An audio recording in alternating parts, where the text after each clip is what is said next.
최근 폴란드 방산 시장에서 한국의 KF-21 보라매는 단순한 관심 대상이 아닌 차세대 공군력의 핵심 후보로 강력하게 부상하고 있습니다. 충성!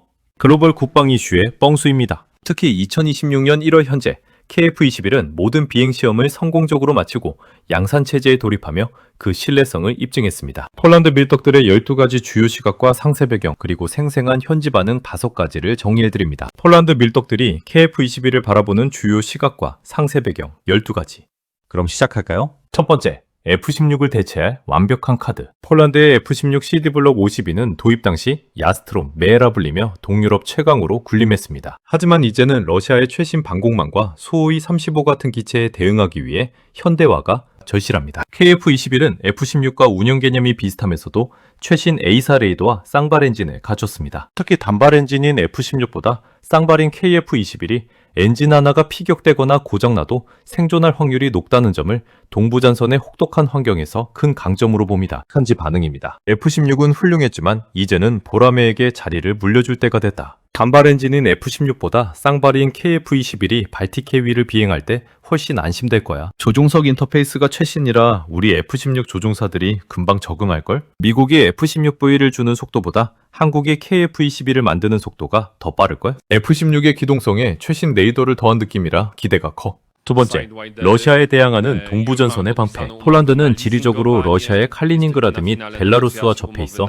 전쟁 발발 시 서방 지원군이 도착할 때까지 독자적인 저지력을 유지해야 합니다. 폴란드인들은 과거 서유럽 국가들이 부풍 수급이나 정치적 이유로 군수 지원에 소극적이었던 사례를 뼈아프게 기억합니다.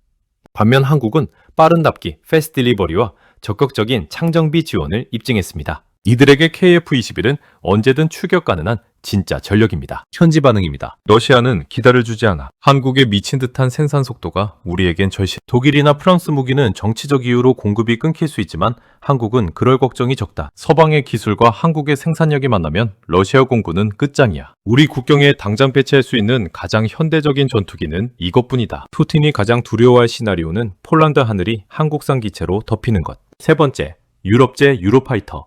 라팔보다 매력적인 가격. 유럽의 유로파이터 타이프는 시간당 유지비가 가공할 수준이며 프랑스의 라팔 역시 정치적 조건이 매우 까다롭습니다. 폴란드 밀떡들은 KF-21이 한국 공군의 대량 발주를 통해 규모의 경제를 확보했다는 점에 주목합니다. 대량 생산은 단가를 낮추고 유지 보수를 용이하게 합니다. 라팔 한 대 살 돈으로 KF-21 1.5대와 무장 풀세트를 갖추는 게 전술적으로 유리하다는 경제적 판단이 여론의 중심입니다. 현지 반응입니다. 유로파이터 한 대 살 돈이면 KF-21 두 대 살 수 있을지도 몰라.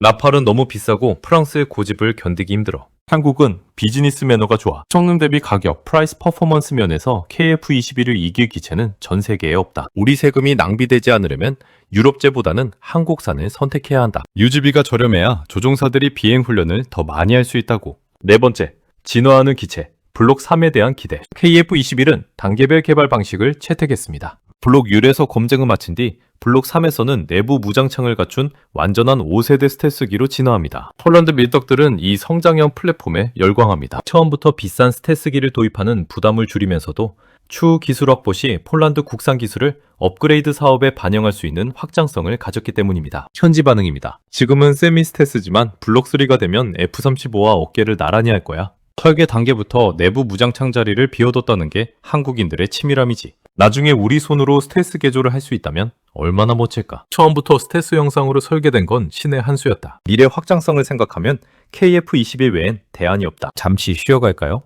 그냥 가면 반칙이라고요. 다섯 번째, 기술 이전과 현지 생산의 꿈. 폴란드는 단순 구매자를 넘어 유럽의 방산 허브가 되길 원합니다. K2 전차와 K9 자주포 사례처럼 한국은 기술 이전과 현지 생산에 매우 개방적입니다. 폴란드 밀떡들은 KF-21의 현지 최종 조립 라인 WZL2 등 구축을 통해 자국 항공산업의 기술력을 수십 년 앞당기고 수만 명의 고부가 가치 일자리를 창출하기를 간절히 바라고 있습니다. 현지 반응입니다. K2 전차처럼 폴란드 공장에서 KF-21을 조립하고 싶다. 그게 우리 산업을 살리는 길이다. 기술을 꽁꽁 싸매는 미국보다 한국이 훨씬 관대하다는 걸 우린 이미 알고 있어. 폴란드산 부품이 들어간 KF-21 PA 모델이 나오게 간절히 바란다. 단순 구매자가 아니라 파트너가 되고 싶다. PGZ가 나서야 해. 우리 엔지니어들이 한국 기술을 배워서 유럽 항공 허브가 되자. 여섯 번째, FA50과의 시너지 효과. 폴란드는 이미 48대의 FA50을 도입했습니다. KF-21은 FA50과 콕핏 구조, 비행 제어 시스템 등 많은 부분을 공유합니다. 조종사가 FA50으로 훈련한 후 KF-21로 기종을 전환할 때 발생하는 시간과 비용을 획기적으로 줄일 수 있습니다. 또한 한국산 기체끼리의 데이터 링크 공유를 통해 유기적인 합동작전이 가능하다는 점은 공군 전술운용의 핵심입니다. 현지 반응입니다. FA50 조종사들이 KF-21로 옮겨가는 건 누워서 떡 먹기일 거야. 한국산 기체로 통일하면 군수 지원 라인이 단순해져서 돈이 엄청 절약돼. 이미 FA50을 샀으니 KF-21 도입은 자연스러운 수순이지. 칵피트 구조가 비슷해서 훈련 비용을 획기적으로 줄일 수 있다. FA50과 KF-21이 같이 비행하는 모습은 정말 멋질 거야. 7번째, F-35와의 하이로우 믹스. 고가의 F-35A만으로 전력을 구성하기엔 예산과 가동률 면에서 부담이 큽니다. 폴란드 밀떡들은 F-35를 적의 심장부를 찌르는 단검으로, KF-21을 압도적인 수량과 무장으로 전장을 장악하는 망치로 정의합니다. 고가 스텔스기와 고성능 미들급 기체의 조합은 전력의 지속성과 가용성을 동시에 확보할 수 있는 가장 영리한 전략입니다. 현지 반응입니다. 모든 차를 페라리 F-35로 살 순 없잖아.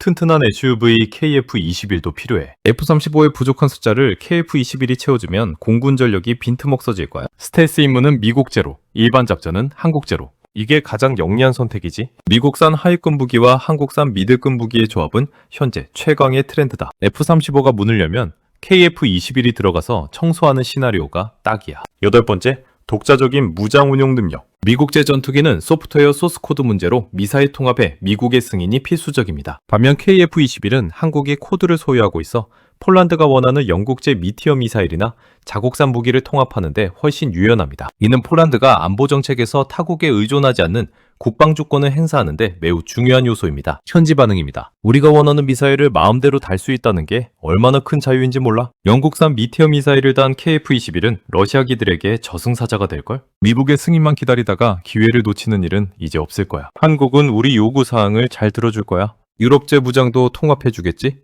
우리 국산 미사일을 KF-21에 다는 상상을 해본다. 다 왔습니다.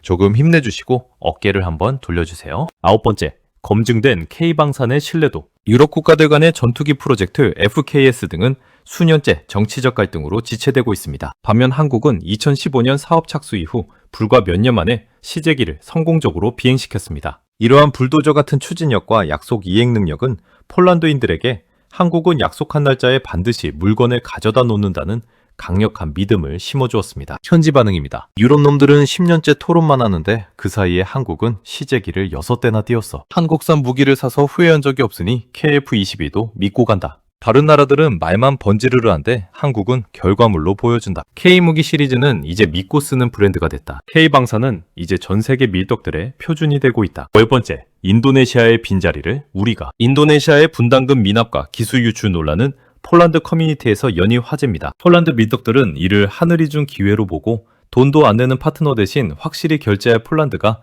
20% 지분을 가져와서 공동개발국 지위를 얻어야 한다고 강력히 주장합니다. 이는 KF-21 프로젝트의 주도권을 지려는 공격적인 열망입니다. 현지 반응입니다. 인도네시아는 비키라고 해. 그 20% 지분 우리가 현금으로 쏜다. 한국도 골치 아픈 파트너보다 성실한 폴란드를 더 좋아할 거야. 인도네시아 대신 폴란드가 20% 지분을 가져오면 모두가 행복할 텐데 그들이 버린 기회를 우리가 잡아야 한다. 우리가 진정한 파트너가 되자. 인도네시아가 나가는 건 우리에게는 하늘이 준 기회다. 11번째, 유무인 복합체계. 멈티의 중추. 폴란드 밀떡들이 최근 가장 주목하는 기능 중 하나는 KF-21이 향후 무인 전투기 로열 윙맨과 연동하여 작전을 수행하는 유무인 복합체계의 지휘기 역할을 한다는 점입니다. 조종사 한 명이 다수의 무인기를 거느리고 적 방공망을 제압하는 개념은 병력 자원이 한정된 폴란드 공군에게 미래 전장의 핵심 혁신으로 받아들여지고 있습니다. 현지 반응입니다. 조종사 한 명이 드론 8대를 부린다고? 이건 전쟁의 판도를 바꾸는 게임 체인저다. KF-21은 단순한 전투기가 아니라 무인기 부대의 여왕 역할을 하게 될 거야. 폴란드산 자폭 드론을 KF-21에서 통제할 수 있다면 무적의 조합이 될 텐데 6세대 기술을 미리 준비하는 한국의 통찰력에 경의를 표한다. 미래의 전쟁은 숫자가 아니라 네트워크다. KF-21은 그 네트워크의 중심이다. 12번째, 조종사의 마지막 보루. 최신 생존 시스템. 폴란드 공군은 과거 구소련제 기체에 노후된 사출자석 사고로 고통받은 기억이 있습니다. KF-21에 장착된 세계 최고 수준의 마틴 베이커 MK-18 사출 자석과 자동 지형 추적 및 충돌 방지 시스템은 조종사 생존성을 극대화합니다. 폴란드 밀떡들은 조종사를 가장 소중한 자산으로 여기는 한국의 철학이 녹아있는 생존 장비들에 깊은 신뢰를 보냅니다. 현지 반응입니다. 조종사가 살아야 다음 기회도 있다. KF-21의 생존 장비는 세계 최정상급이다. 자동 충돌 방지 시스템은 의식을 잃은 조종사도 살릴 수 있는 생명의 은인이지. 마틴 베이커 좌석과 한국의 소프트웨어가 만났으니 신뢰도는 200%다. 노후 기체에서 사출 문제로 동료를 잃었던 우리에게 생존성은 무엇보다 중요하다. 최고의 조종사에게는 최고의 생존 장비가 필요하다. 그것이 바로 보라매다. 종합해볼 때 폴란드 밀떡들이 바라보는 KF-21은 단순한 수입 기체를 넘어 자국의 안보를 현실적으로 책임질 가장 영미한 대안입니다. 2026년 1월 현재 한국 공군의 첫 양산기가 인도될 준비가 완료된 시점에서 폴란드 현지 여론은 이미 KF-21을 자신들의 기체로 받아들일 준비가 된 듯합니다. 말보다 결과물로 보여주는 한국에 대한 깊은 신뢰는 향후 폴란드 하늘에 KF-21 보라매가 날아오를 가능성을 확신으로 바꾸고 있습니다. 오늘의 이야기를 마칩니다. 충성! 좋아요, 구독, 알림 설정 부탁드립니다.